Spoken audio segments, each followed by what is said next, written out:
Chaque jour, Charles et Carole vous présentent la leçon de l'école du sabbat.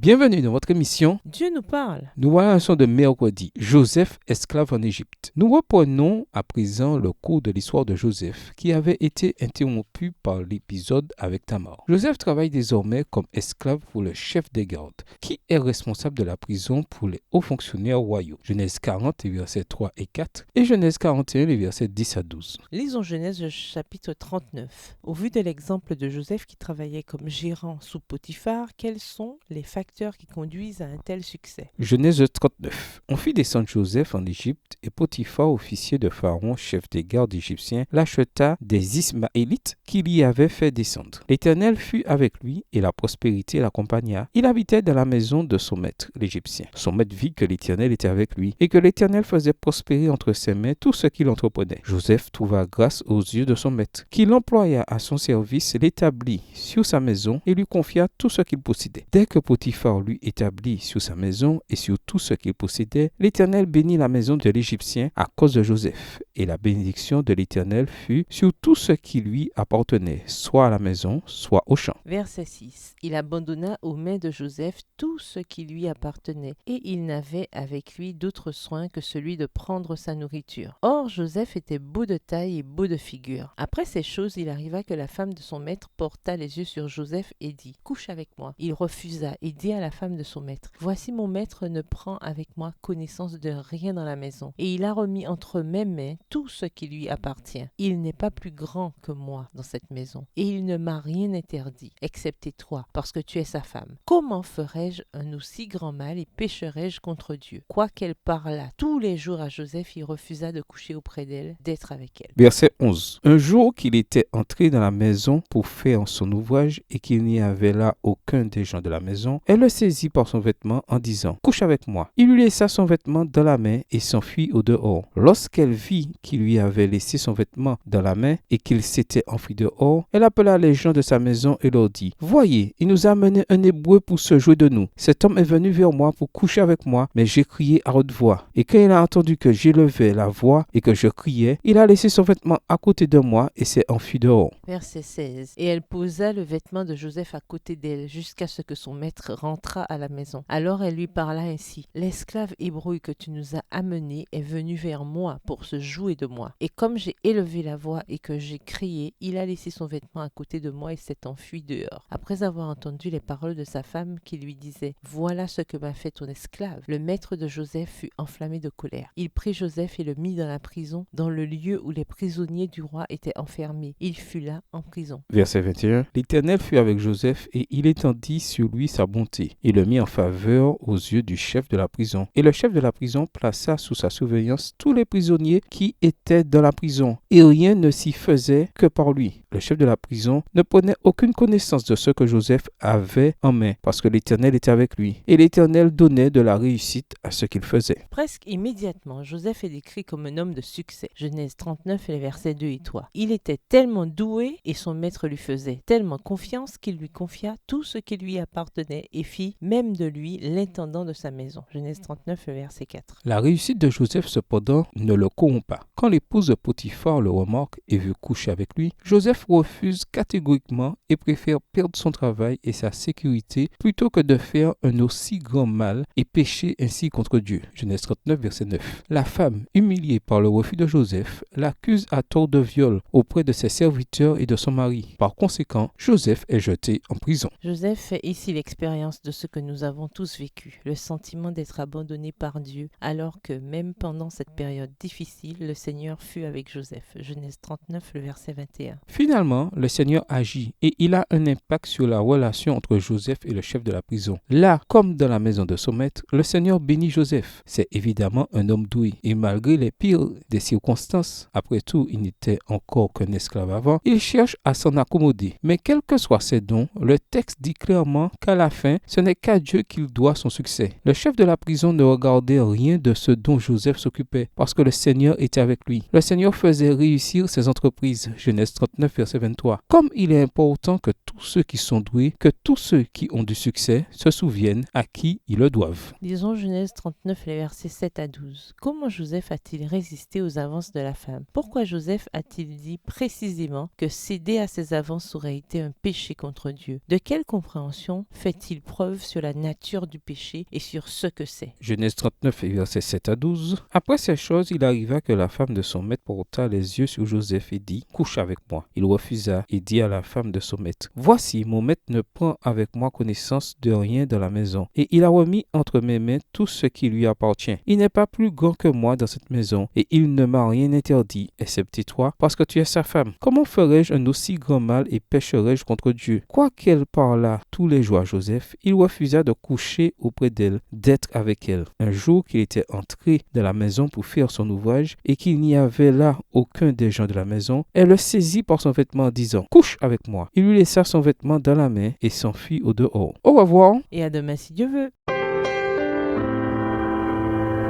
Dieu nous parle. Chaque jour, Charles et Carole vous présentent la leçon de l'école du sabbat.